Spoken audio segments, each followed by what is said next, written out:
Hello, everyone. Welcome to the Ancient as Mod Pod.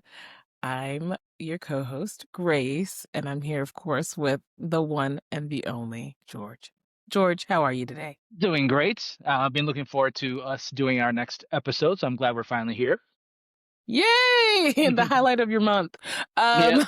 Um, because that's the current cadence, but it's gonna speed up, I promise. Well, we don't have an agenda today. Today, your Mm, idea was we should just chit chat and see yeah. what comes up. And there Yeah. is, I think, so much to talk about.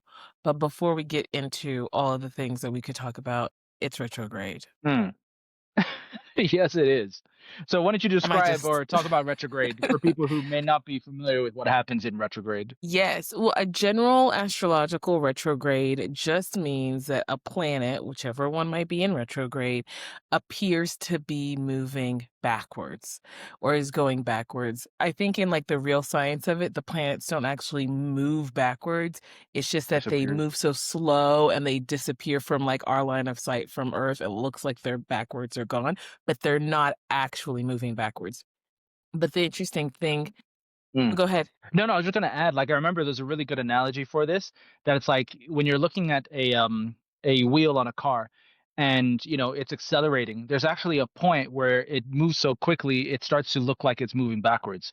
And that was sort of, I think, the analogy that they use for a retrograde. Ooh, that's a great analogy because Hmm. once again, like most things, there's still forward motion happening in the planets, right? It's just the appearance of what it is. Correct. The cool thing about retrogrades, well, I mean, depends on who you ask, is that it can be a season of pausing and reflecting. And we're in Mm. currently a Mercury retrograde, and Mercury retrogrades are notorious. I once saw like this post on social media. This was like in 2021, where somebody was like, Mercury is in the microwave drinking Gatorade because that's how they My were sister says interpreting like that. the chaos of a Mercury retrograde.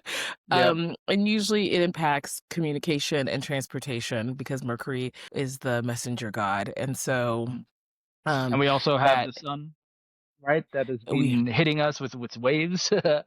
Yes, and so yes, so we're definitely gonna talk about that, right? Because the Mm. retrograde is happening, and, during the retrogrades, things can become kerfuffled. So, transportation issues, communication issues, technology problems, anything mechanical might start to go haywire. So they say, I know everyone who's listening to this podcast may not believe in the astrology. They might not even know what the astrology is. So no judgment, no ill will. We're just simply introducing a concept here, right? But what's interesting about, I think, this one in particular is where we are in many seasons of things, right? We just had what I think other people and yourself are calling Manifestation Day, which is 1111, right? So the magical number of 1111, which is an angel number that when you see is supposed to be a sign from the universe validating, that good things are on the way or that what you're experiencing, if it is good, is for you. And then we've had a lot of solar flares, as you've mentioned, and you even wrote a post about this, right? Solar flares happening on the sun, which have been almost, I don't want to say catastrophically large, but bigger than normal and with more frequency than normal, right? I'll let you talk about that. But there's a lot of things happening in the cosmos. And, we're both two people who believe as above, so below. So let's chat.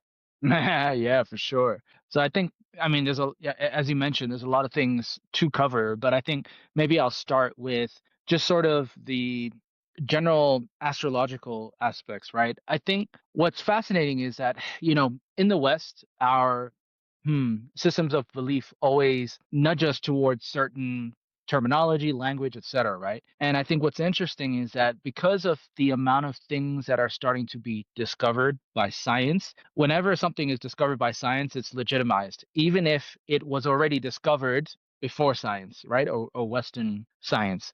And I think what we need to start maybe stepping back on is dismissing these sort of data points, right? I think what I've come to a point in my life where I realized we are pattern finding beings, right? Especially as human beings. And we're always looking for patterns within the scope of our own belief systems. Whether you believe in science, whether you believe in religion, if you just take that layer of belief, it gives you a certain language, but you could probably match the same thing across other different funnels or lenses, right? So from the astrological side, I think what is super fascinating is that there are more discoveries happening with ancient ruins. November 1st, there was the unveiling of the new Egyptian museum, right? And I thought it was super I don't know if you've seen the videos for the opening of the Egyptian museum. Holy cow. Haven't. Okay, while I'm talking, go and just look it up on Google and see the images for this, all right? First, November 1st, right? So 111, right? There's been a lot of focus on 11/11 for this November months into 2025. They chose November 1st, and I don't think that's an accident considering the amount of disclosure that's happening across the world for UAPs, UFOs, a whole bunch of other things. But from the sort of ancient ruin site aspect, this year they revealed that using LIDAR technology, they found these new chambers underneath the pyramids, right? They're these long cylindrical tubes that are coming down from the main pyramids in Egypt and what looks like sort of boxes or chambers deep down under the pyramids, right? And now LiDAR technology is being used across many other ancient sites to reveal more.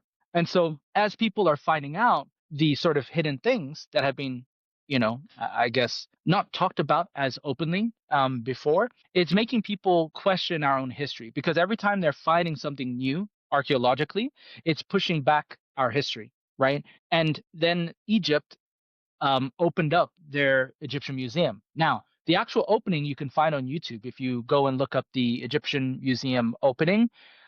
It is magnificent, and it gave me chills because it really made me feel like they were bringing back an ancient civilization, right? I just looked at the pictures and while Mhm. you were talking, and literally I was having full body chills looking at the Yep, photos yep. of So just like the artifacts that are there and the statues. Like wow, it's kind of like, I mean, I'm not, it's, these are still images. There's like four yeah, pictures so wait till you and see the it was video. captivating.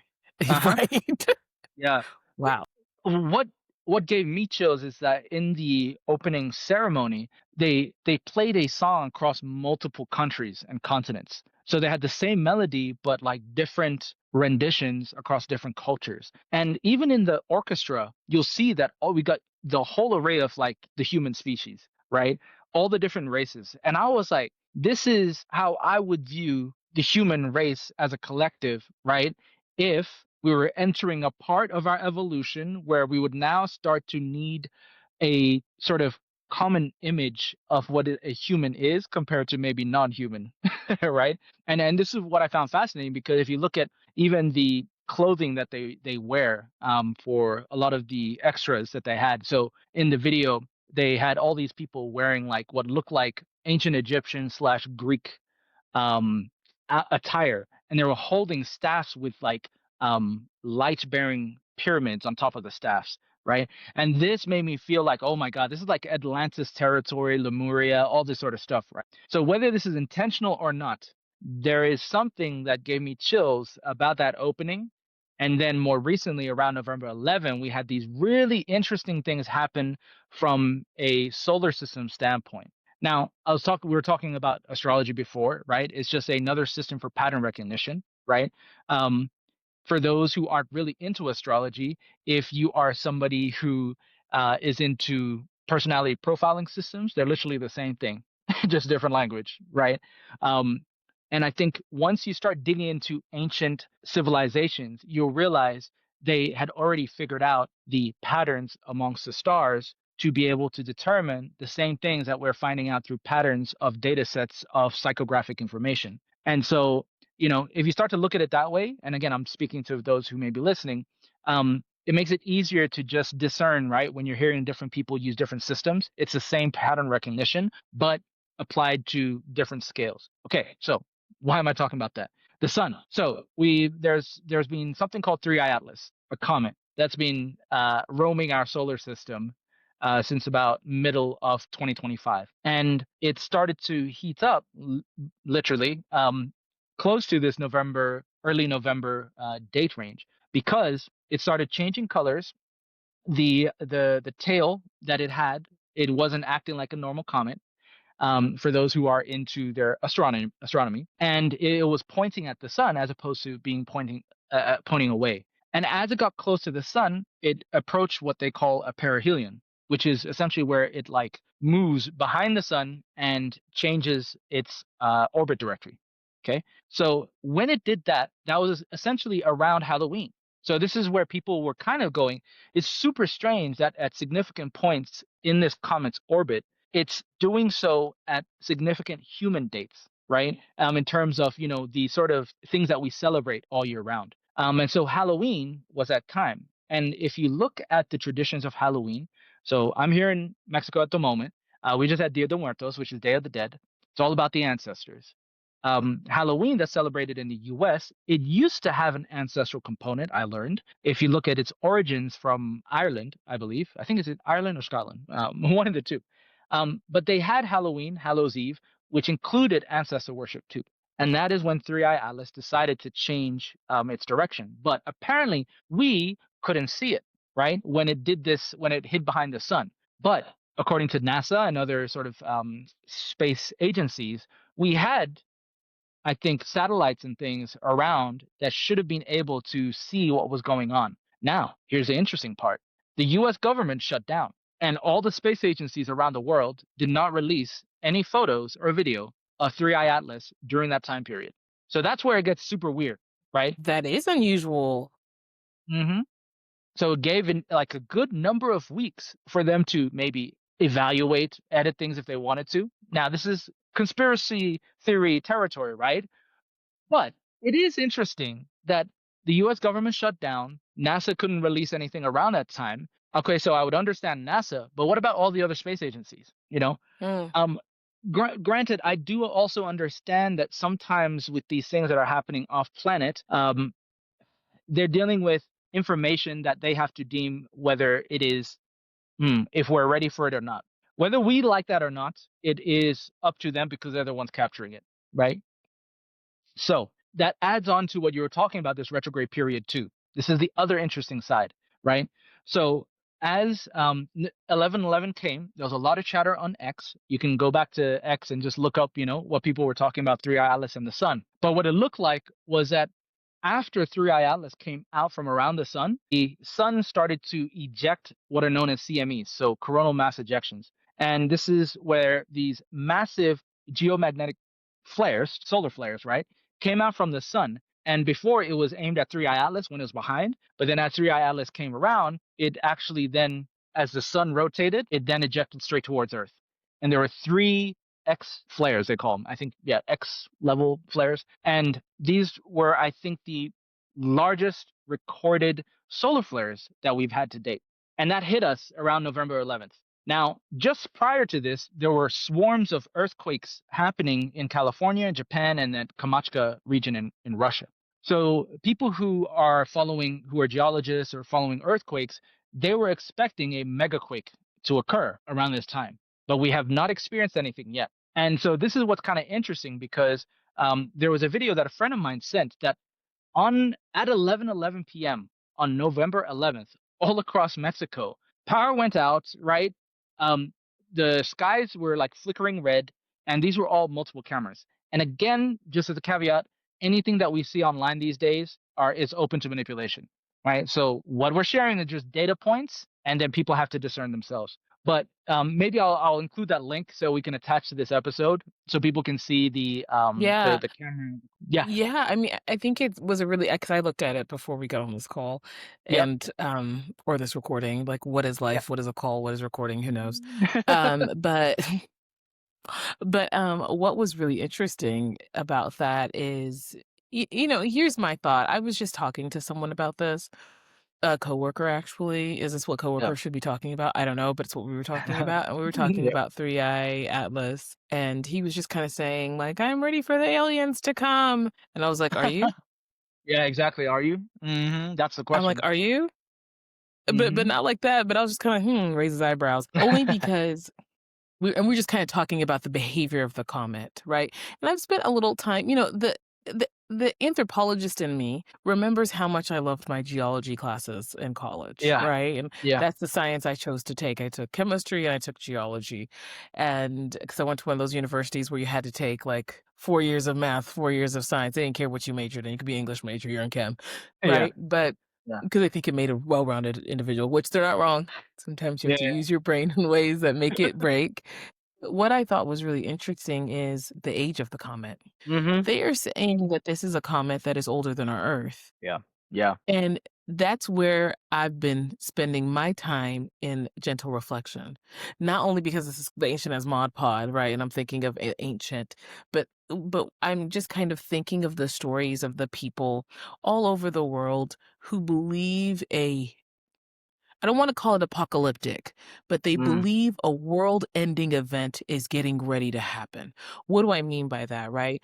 The Abrahamic faiths believe that a rapture-like event will happen. Not everybody, Recently, but you remember recently they had like people going out into the forest and thinking that was the end of the world and nothing happened again. Right? every time. Every time, Mayan every calendar, time. I'm looking at you. Every Yeah. time, in the year 2001, 2K, I'm looking at you. Yeah. I think that the time of it will be a little unexpected, as in, like, maybe this timing is actually unexpected in the sense of the way it's happening is unexpected, but it's like everyone's stories are converging, right? Mm. We have the people of Turtle Island, which some people might know as North America, talking about all of these, like, white creatures that are being born, white buffaloes, white Yeah. bulls, white deer, like, all of these creatures who are being born with, you know, different sort of I mean, I guess they would technically have albinism or some variant of something like that, right? They're lacking the melanin that their species normally has, et cetera, et Mm. cetera. And, there's many prophecies across many traditions that when we start to see these white animals, these things will happen, right? That one fish that I can't remember their name was sighted, and, the story about that fish is that when you see that fish, the world is ending. And the times Mm. that people have seen it, catastrophic, like, global events have occurred, and they haven't seen one of those in, like, 200 and something years or something like that, Yeah. right? So Yeah. that fish popped up out of the deep blue sea, and people are like, "Oh, no," and that happened, like, I think almost a year ago, right? So I just Mm. bring that up to say that in many traditions, no matter what people believe, we are on the verge of something, right? Something exactly. The timing aligns with something big happening. Do we know what the big thing is? Some people say they do. Yeah. I will not dare to even try to guess because in my mere mortal human brain, I think that there's so many possibilities. I don't even want to know, want to make a guess. But Yeah. I think what's curious is the age of the comet. Yeah. If the comet, because, and this is what I said, even if the comet is just a hunk of rock, even if it's just space rock, to have ancient space rock in Mm. our orbit like that is incredible. Like, it's a Mm. little awe-inspiring, right? So even if it's not a ship, even if all that on it are small microscopic, uh, dust bacteria from the the outer rings of many galaxies, Mm. how incredible. Yeah. Like, how Yeah. incredible. I've just kind of really been in awe. It's a reminder that we are so big yet so small. Like, here is Seriously. this piece of intergalactic rock that has Mm. come into our solar system and is demonstrating behavior we have never seen before. If nothing else, is Three Eye Atlas not a reminder of adaptation and change? Yeah. Like, we can't even predict what it'll do next, right? It's hiding behind the sun. The sun's now emitting these rays of bursts of light. Yeah. You've talked about this, but some people believe that these solar flares are light codes, that we are being activated, that we are being expanded. We are getting ready to enter into the age of Aquarius in astrology. Some people are waiting on the rapture. Some people are waiting on the aliens. Some Mm. people are, waiting on beings that may not be extraterrestrial, may be something else to come and guide us. And we're also in a place where a lot of people around the world are suffering. I think that the timing is incredible, and someone asked me something the other day about AI that made me think of our conversation we've had in the past, and their question was, "Do you think that we have been as advanced as we are now before?" And I said, "Absolutely," and they're like, Yes, "Well, exactly. an example?" And I was like, "The Tower of Babel." You Mhm. know, which is not Yeah. one of many examples, there's so many other historic examples, but there have been moments in human history and human evolution where we have reached the precipice of technology. And imagine a world in which everyone could speak Yep. to everyone, right? Yep. And, the Yep. story goes, if you are following the Abrahamic faiths at all or believe in them or whatever your persuasion is, that the Tower of Babel was struck down and the languages of the earth dispersed because they were worshiping, a false idol. And so, it's a cautionary tale that if if your alignment scares the structures of power, Yeah. they will dismiss and dismantle you. That's how I read it. I know that's probably not how Mm. everybody else read it, but that's how I read it. And I think that we're in this is not a political podcast. We're not podcast bros. That's not where Yep. this is going.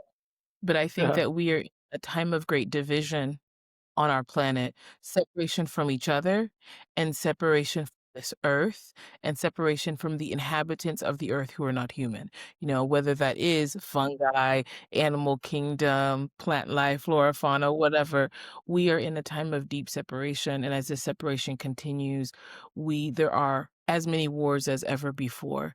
There are as many droughts, as many famines, as many floods, as many fires. And yet, I think something like Three Eye Atlas, it's so interesting to hear people of many different backgrounds curious about if our saviors live in the Mm. sky. Exactly. If whether this comet is a ship, the inhabitants of the ship are coming to help. And I think what it's made me really think about doing, especially as we come upon a global holiday season, many things are happening, right? I think Diwali was recently, we had like Yom Kippur. We've got we got Christmas coming up, we've got the solstice, we had Halloween, Day of the Dead, Samhain for those who are celebrating Celtic traditions. We've got a lot of or Samhain, no, I'm saying it incorrectly, so apologies. But we have so many holidays coming up that's about the incubation of the darkness. Mm. That's about the rest of, like, the cocoon. That's Mm. about the pausing and the stopping, the veneration of ancestors and spirits, but also the assisting and the helping of each other. Mm. And it just makes me wonder, Three Eye Atlas can be many things.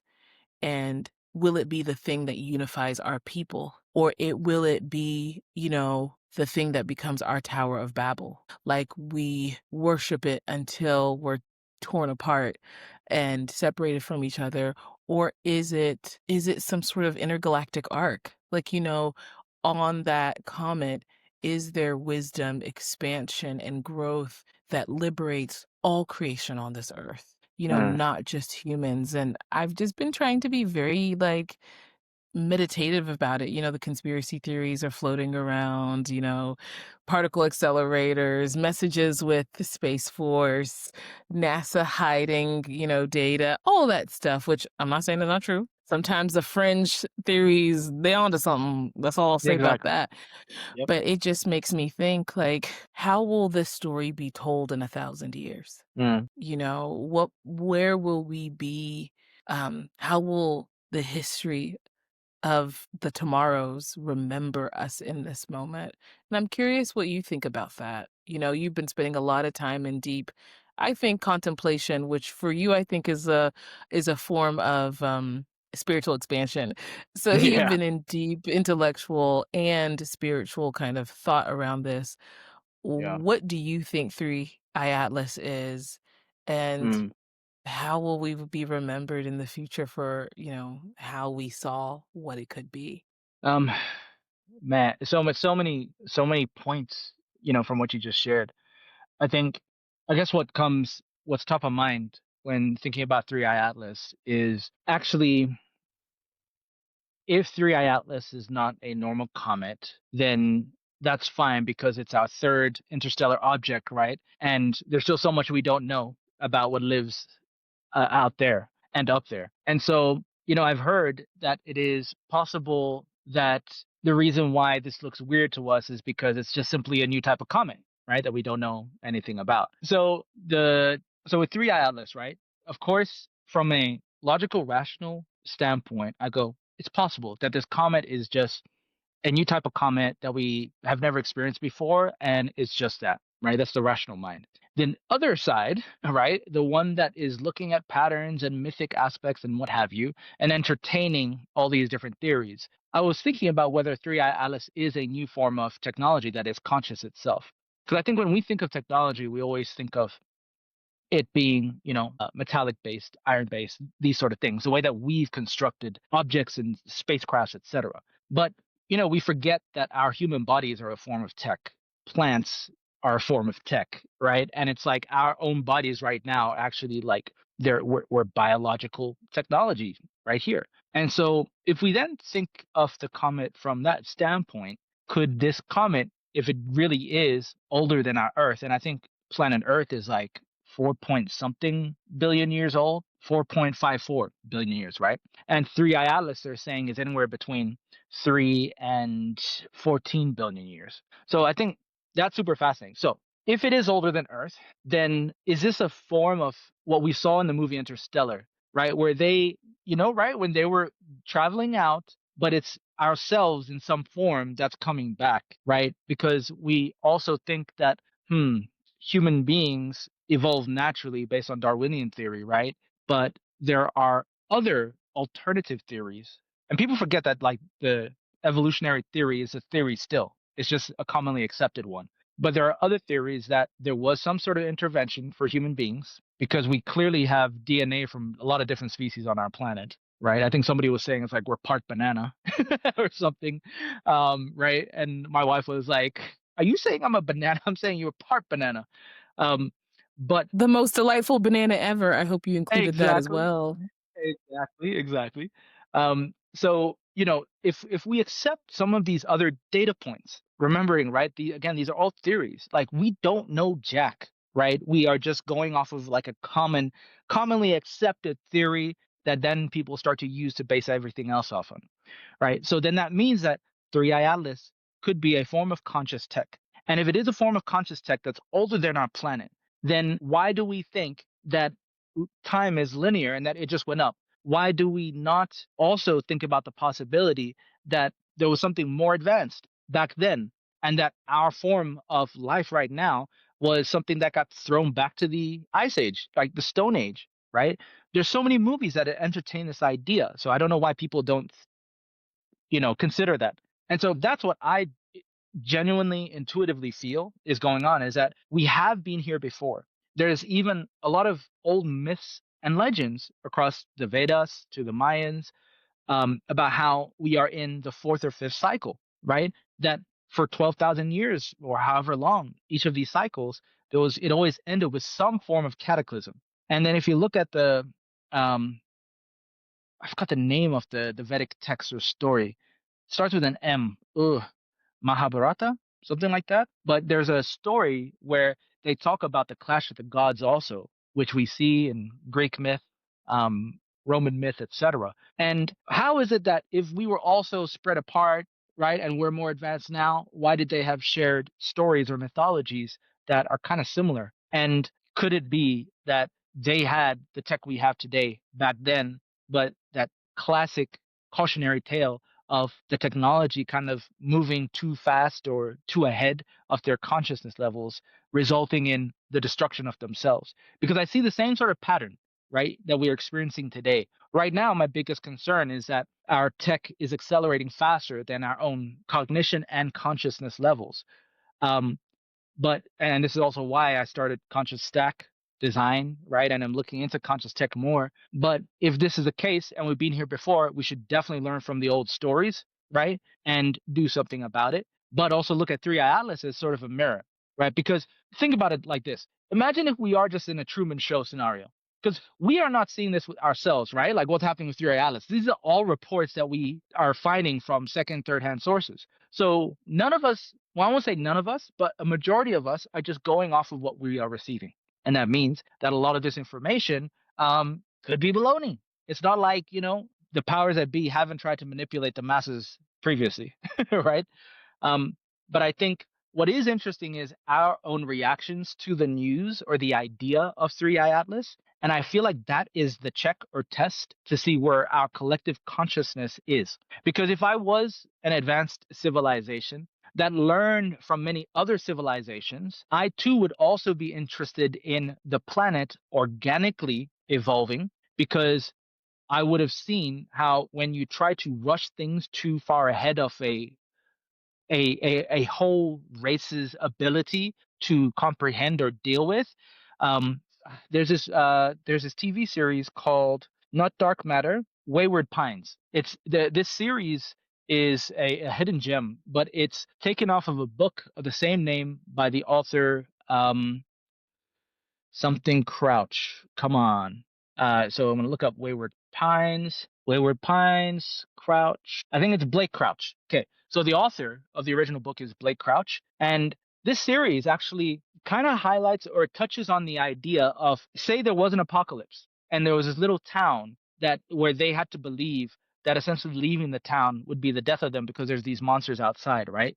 But then finding out that there's actually a much more darker reason why they can't go out, and that the at least in the TV series, the main characters that you're following, they are like the third, fourth versions of themselves, and that in the past, essentially, there were people who sought the truth. And they try to share that truth with everybody about what was beyond the walls. Each time they did that, the entire town, group, the collective, had mental breakdowns and started like killing each other. And so this is where it's really fascinating because I think we see slivers of this around our planet, right? Of what happens when a group of people are not mentally prepared for something that shatters their entire beliefs or reality. And if you look at some of the conspiracy theories about how back in the 1950s, that essentially our generation has been primed for the idea of aliens through Hollywood, through media, because they tested the idea back then and realized we were definitely not ready. And so these are the sort of things that I'm looking at through Ayalis and I'm like, ooh, this is like another milestone in the test of whether we are ready as a collective or not. And again, there's so many things happening at the same time, right? But I'm looking at all of the interpretations of Three Eye Atlas, right? You have the scientific community all looking up to Avi Loeb, looking at him risking his reputation for stating that this could be alien intelligence. Then you got others who are talking about this is the time for ascension. We're moving from 3D to 5D, right? You've got I guess more of the hippie side, right? Like all is love and light. Then you've got the religious folks who are like, nope, this is the rapture. This is the devil. This is Enki. This is Satan. These are so many different interpretations for an object that is literally just being reported to us. So this is where I find it fascinating. It's mirroring our consciousness levels back. And so that's my long-winded answer to that. And maybe I'll let you comment. I mean, I have it was like my eyes were crossing. I was like looking into the heavens.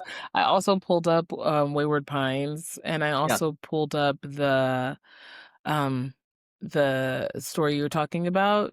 Is it the Mahabharata?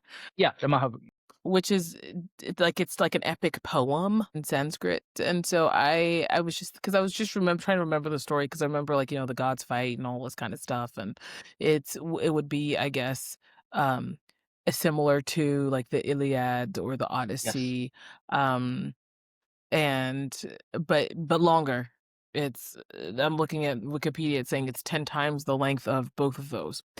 So combined, the Iliad and the Odyssey combined, so it's a huge piece of work. What an epic poem, that's beautiful, but, I say that to say, yeah, like this idea of mirroring, right? A lot of times I find me too, I Hmm. statements, I too. We're Yeah. always looking outside of ourselves to fix ourselves. We're always looking outside of this planet for a place to go. So for those of you who wish to colonize Mars, I'm talking to you.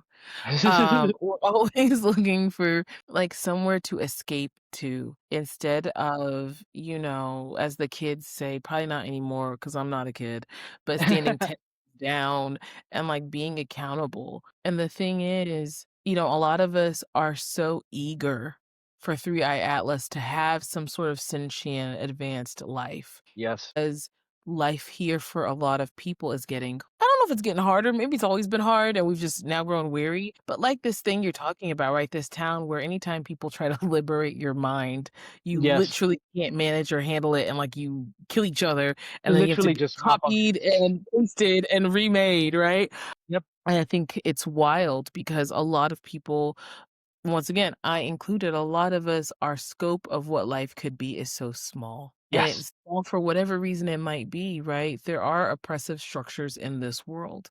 There are systems that make it difficult for many people, some more than others, to access, just basic necessities like Mm. safety and food and shelter.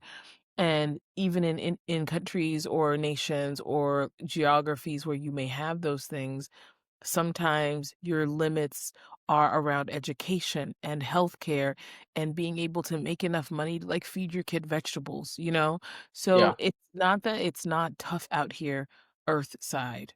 It's not that we're not being pressed like paninis, but I Yep. think it's so interesting that, instead of thinking about how we can help each other, of what that mirror in the sky could be, right? Because once again, we're not doing anything that, as they say on the internet streets, would help us get chose. Yeah. Because Seriously. I would be looking at planet Earth like, "Okay, I'll be taking a few humpback whales. I will be taking some of those cute long neck giraffes." Like, I'd be taking everybody and everything but a human. Yeah. I would be Yeah. like, "We have boarded cockroaches onto the spaceship. They are very Yep. nice people, these cockroaches." Like, you know what I'm saying? Yeah, yeah, yeah, I yeah, I for I sure. would not, we're I don't want these not parasites. right, exactly. They're like, "Ah, ticks. Let's get those Yeah. guys. They're great." It's Yep. like there's nothing that we as a collective are doing together that I think makes us appetizing. Now, that's a broad statement because I think that there are more good, kind people than not on the earth, right? So let me Yeah. say that. I do think Yeah. the majority of people, and I think even people who might be questionable people, I think that our innate nature, I think it reaches for the light. I just do. Maybe that makes me a fool, and I'll accept that. But I think that as a collective, we're not making a strong argument for ourselves. And I think that it, you know, maybe it's a mirror, and maybe our government, as in governments all over the world, the human government system, has been trying to test us to see if we are ready. But this is a spoiler, so if you've not seen Arrival, close your ears, close your ears, close your ears, Yep. fast forward. Love Arrival. But I loved Arrival, and not just because that lady was a linguistics Right, expert right. who like Yeah. specialized in Mesopotamian and Yep. ancient like languages, which I'm like, oh my Yeah.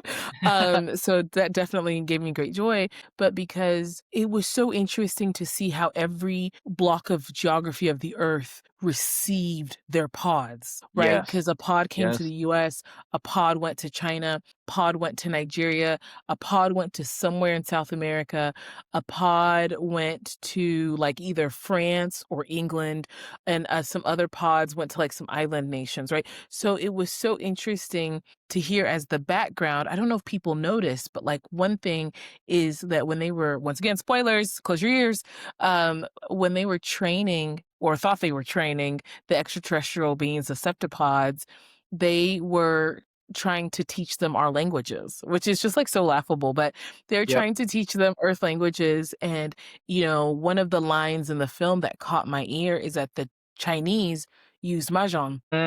Yes. Whereas, like, the Interesting that. Americans used the linguist who was teaching them like they were kindergartners. She was like, "This is ho" she's like, "Walk," and then she'd, like, walk across their cave, right? Yep. He's like, "Food," and then she'd, like, put something in her mouth, right? She was teaching them like they were children. Other people are using, like, strategic games of war. They mentioned that the Nigerians were doing something else. Maybe the Nigerians were like, "Make some jollof." Who really Yeah. knows? Maybe they were, like, testing them with, like, "How good is your jollof rice?" Yeah. And it's like, Ghanaian, Did you and we all hear know did that's, you hear also that, like, mahjong is, like, it's going through a resurgence in popularity amongst kids and students this year? wait a minute. Yeah. Yep. Wait a Yep. minute. I did not know Exactly. that.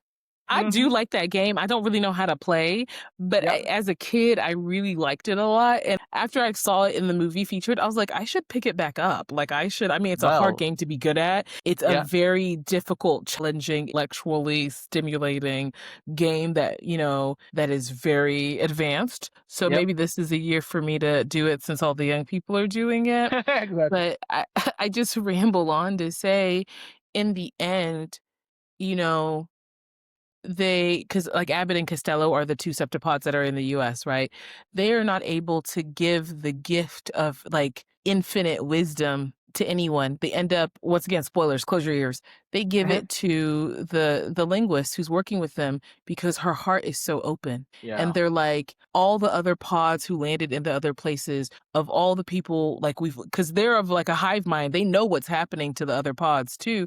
They're like, "We choose to gift this knowledge to you." And with that knowledge, she heals diseases. She ends Yeah. poverty. She starts Mm. teaching humans the language of like intergalactic travel, right? Yeah. I say all that to say, I think about that movie a lot actually since I saw it years and years ago. I think I saw it in 2018 when it came Yeah. out in the theater, Mm. and I think about it because I think that that's how it would be. Yeah. I think that our fear would still keep us away from, because giant octopus-looking creatures who stand, like, 10, 12 feet tall, I mean, that's different. Yeah. That's not what we Yeah. used to. It's a little different, Exactly. right? And who walk on Earth. It's not like you're seeing them in the sea. It's different. And then, they come in from a spaceship that came from space. It's different. All of us a Yeah, little yeah, yeah. different. Yeah. But to think that, they came to try to gift this wisdom and knowledge to us. And it's just like all of the ancient stories of the gods who come from beyond the cosmos, Yeah. who come, I mean, whether, once again, no matter who you believe in, whether you believe, in Vishnu or you believe in Jesus, this Yeah. idea that these beings, these avatars come from on high and they're here on this earth to have a human experience to try to teach us something that opens us up. And in Mhm. almost every religion, in every story, what do we do to our saviors? We destroy them, you know? I'm just like, extraterrestrial beings, because I don't Mm. really like the term aliens Yeah, yeah, for I know, people right? or for Yeah. extraterrestrial beings. I don't like that phrase too much. Yep. Yep. But these non-human persons who live in the sky, um, th like, if they are here or if they are real, they're not here in mass and they're not exposed because I mean, I think maybe we're all getting closer to being ready, but I think for a long time we haven't demonstrated readiness. I would agree. And I just, when you say what you're saying, it just makes me think, well, where in my life, this is the beauty, to bring it back, to weave it all together, of Yeah. retrograde. I Right. love to spend retrogrades no matter what, because I think, Jupiter is also retrograded, which is like Wow. the planet of expansion. So I Mhm. like to, or is it Uranus that's retrograded? They both might One of the be planets. retrograded as Yep. well, right? Everybody's in retrograde. But Yeah. I like to really think about retrograde periods as a time to struggle a little bit, because my Yeah. God, but Yeah. also a time to reflect on where inside of me I need more expansion. Like, if I turned on my computer tomorrow and Yahoo News, which is anybody still reading Yahoo News? Yahoo, like, aliens have landed. What kind of person would I be? I mean, like, I don't kill insects, so I think I'd be outside like, "Friends, come and get me. Hello, let us have lunch. I will Yeah. cook." "What do you Yeah. eat? What are your Yeah. dietary restrictions?" Yeah. But I know that so many people are bound up with fear, and Yes. I really think that all the things that are happening and all the craziness, like, in the sky, Yeah. um, is a reminder that fear is a construct of your mind. Danger might 100%. be real, Yep. right? Danger There is a is a choice. Yeah, fear is a choice, and I think, Just thinking of ways in which to release that no matter what happens next, right? No matter if the global economy collapses, no matter if beings from outer space land, no matter what sphere, and really lean into, not to be cheesy, but like lean into love. How do we take better care of each other? Because at the end of the day, too, all extraterrestrial beings may not be friendly. Some Yeah. might be hostiles, like, we don't Yep. know, and Yep. it's like, how do we, like you said about the grand opening for the Grand Egyptian Museum, where it was, Yeah. like, people of all colors, they even gave a nod to their, um, their Roman ties Mhm. and had Egyptian and Roman dress and all Mhm. that, like, Mhm. ancient Egyptian, ancient Roman dress, and I Yeah. think it would be really important to us to think that we are one people on one planet and this is Mm. our home. And whoever comes from beyond our walls will see us as one, whether we are behaving accordingly or not. Yeah. Yeah. And I just like to, I like to just connect with the collective consciousness and think of the ways in which I can be a better member of our Earth pod, our Yeah. human bundle. Gosh, a lot to unpack on that. Um, I think I'll start with the most recent things you shared, and then I'll move backwards. I think you and I can see my chat notes in the background. Those who'll be watching this or listening to will not see those notes. Don't worry. But I think the idea of, yeah, us being perceived or seen as one, right? I think many have attempted to unite us, but often through bloodshed, through violence. And people forget that many of the well, say the United States, any other nation that has come together often has come through bloodshed or violence, right? And then submission over time has led to a shared identity under one nation. I think what we have not figured out yet is how to unite without that, right? I think there's been attempts like the United Nations, right? But now we look at the United Nations and we're like, what is the United Nations actually doing? Because it seems like where it matters most when it comes to power, it looks like the UN has no power. And so in our 3D dualistic world dimension, right? Um, there seems to always be that polarity aspect that we have not learned how to transcend yet.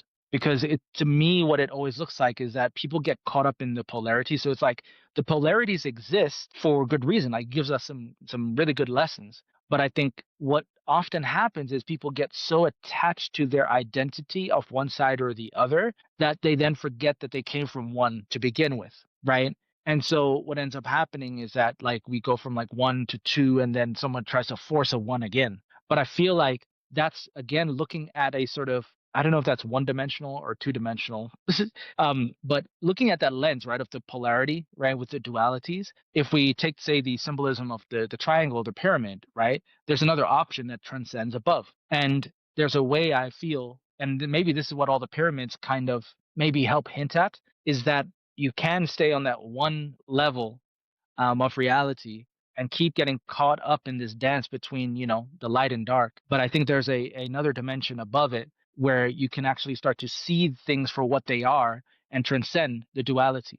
And I think that's what I would love to see on our planet, whereby we stop getting lost in these dualistic ways of looking at everything. And you can see how we've embedded it into our systems, right? The machine, like computer language, is binary code, right? Zeros and ones. But now we have quantum computing, which is now saying we can have 0, 1, or and 0 and 1, which is the third dimension in that, right? Qubits. And I think that's super fascinating because that means that that type of system for the average person, it's a bit too far-fetched, right? But I think that's actually hinting at a part of us that is ready to move in that direction that transcends zeros and ones. Because again, if you look at some of the stories throughout our history, both human history and even galactic, somewhat fictional history, right? There seems to be within our 3D world a constant battle between light and dark forces, right? We look at the hero's journey and Star Wars and all of our stories generally. It's always light versus dark. But say religions or belief systems like Taoism, the yin yang, I've always really loved the yin yang symbol because it has the light and dark, but it has a dot like through both. And I think if we started to look at that as the third dimension, it's like a weaving in of the light and dark together. I think that's what we should be striving for, is an integration of light and dark. And this actually touches on this recent craze movie, K-pop Demon Hunters. Have you seen it yet? Not yet, it's on my list, I'm No, behind on my needs to be watch done this list. weekend. Yeah, it needs to be done Yes, this weekend. okay, alright, noted. I have my homework Yeah, assignment. It's gonna be done perfect. this weekend. So the reason why I mentioned K-pop Demon Hunters is because it is the first time we've seen a storyline that isn't just about light winning over dark or vice versa. It's actually an integration of the two. So, you've got this main character, and I don't know, I'll try not to give too many spoilers. But essentially you have demon hunters who are like the main girls protagonists of the story, and then you got the demons. And then some interesting things occur in this film, which will show you the dynamic between essentially the light and dark, the demons and the non-demon combination. And that film, they are hitting on so many things that are just right for where we are right now, I feel like, as a collective. And even the songs themselves, musically, they've done something that I feel like is shifting things inside of us, because the harmonics, the harmonies that they have in it is just insane. And there were some musicians and vocalists who were actually looking at the songs themselves and trying to figure out, why is this so addictive, first of all. So, it could be, some very smart audio engineering in the background. But at the same time, if you actually look at the lyrics of these songs, quite beautiful. But then also the way that they constructed these songs, it almost goes into the esoteric realm, because they in some of these songs, the lower register keys that the main character sings in is reflective of like even her own story, like when she's dealing with her own darkness. And then when she's able to finally integrate, she hits a note that's even hard for vocalists to hit, that is just on a completely different key.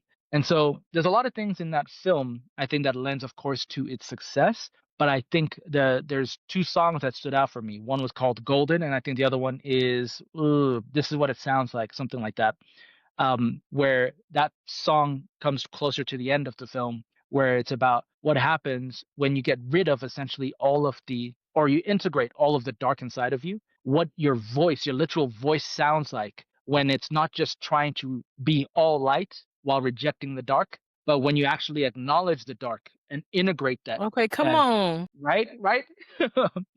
So it's super deep, and this is why so many, I think, adults are talking about it, because even though it's great for children, the deeper messages, I think a lot of adults are like ready for it, ready to understand the underlying message that's being highlighted in this film. And so that is again another reflection of us as a collective consciousness, where we can go. They talk about the power of song, and I think we started with this the song lines, right? I think we wanted to talk about that for today, but there's something there that if you look, and I'm going to tie this to Three Eye Atlas, right? Because this is the ancient mod pod after all. We're going to be tying the ancient aspects to the modern, the futuristic. But Three Eye Atlas, there is an article which I'll give and share in the video description. But it's called Tuning Up the Spheres, or Tuning the Spheres.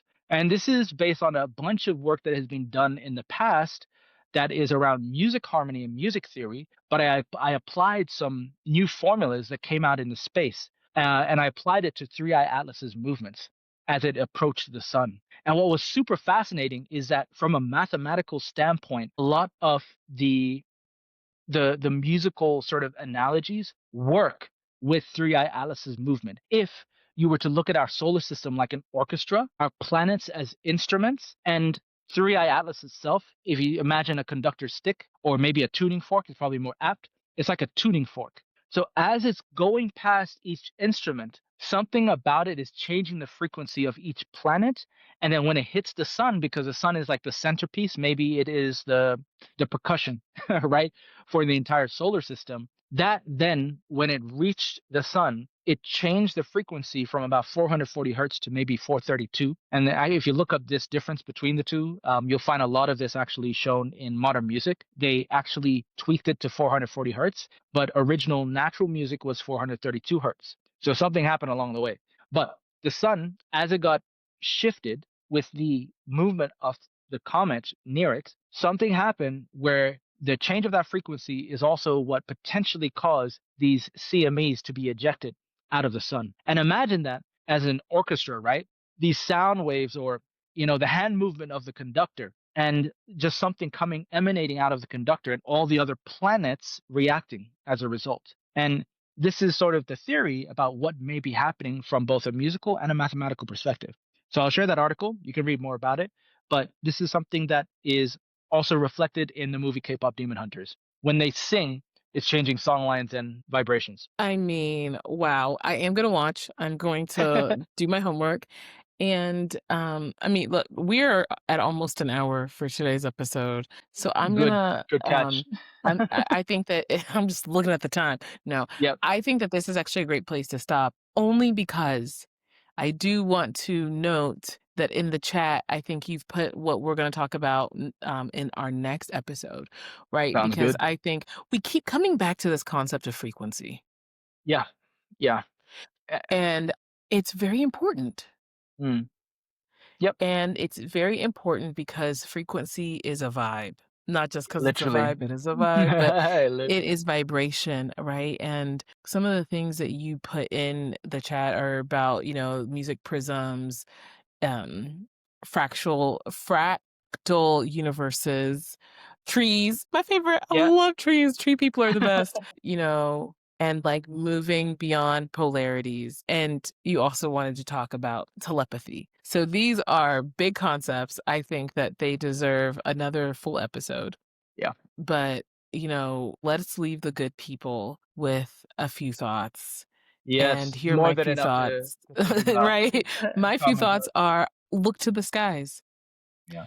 I, Look for up. the last couple of years, have just been in absolute awe of what's happening in the sky. Whether it's sunrise or sunset or just a cloudy day or fog or just a couple of stars, I have actually spent my entire life looking up. Mm. And I think I have been made all the more better for it. So maybe we should leave the good people on that note. Look up, Sounds good. look around. Sounds exactly. Do look up. Yeah.